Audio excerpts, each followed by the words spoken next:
നമ്മൾ ഇത്രയും കാലം കിടന്ന് പണിയെടുത്ത പൈസയല്ലേ നമ്മൾ ചോദിക്കണുള്ളൂ. അവരോട് കൂടുതലൊന്നും നമ്മൾ ചോദിക്കണില്ല. നമ്മൾ ചെയ്ത പൈസ തരണം. നമുക്ക് നമ്മൾ ചെയ്യുന്ന ജോലിക്കുള്ള പൈസ നമ്മൾ തന്നാൽ മതി.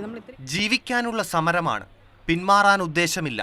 കൂടുതൽ കടുപ്പിക്കാനാണ് ആശാ ഹെൽത്ത് വർക്കേഴ്സ് അസോസിയേഷന്റെ തീരുമാനം.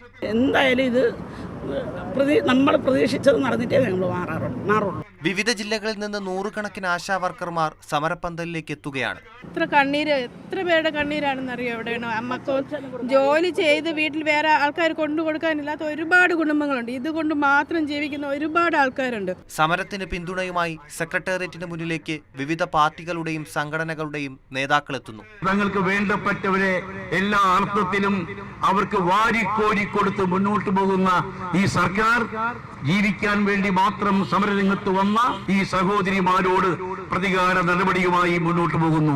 സമരപ്പന്തലിലേക്ക് മഹിളാ കോൺഗ്രസ് പ്രതിഷേധ പ്രകടനം നടത്തി. ആശാ വർക്കർമാരുടെ സമരം 2 ആഴ്ച പൂർത്തിയാവുകയാണ്. പ്രശ്നപരിഹാരത്തിന് ചർച്ചകൾ ഇടയ്ക്കിടയ്ക്ക് നടക്കുന്നുണ്ടെങ്കിലും പരിഹാരം മാത്രമാകുന്നില്ല.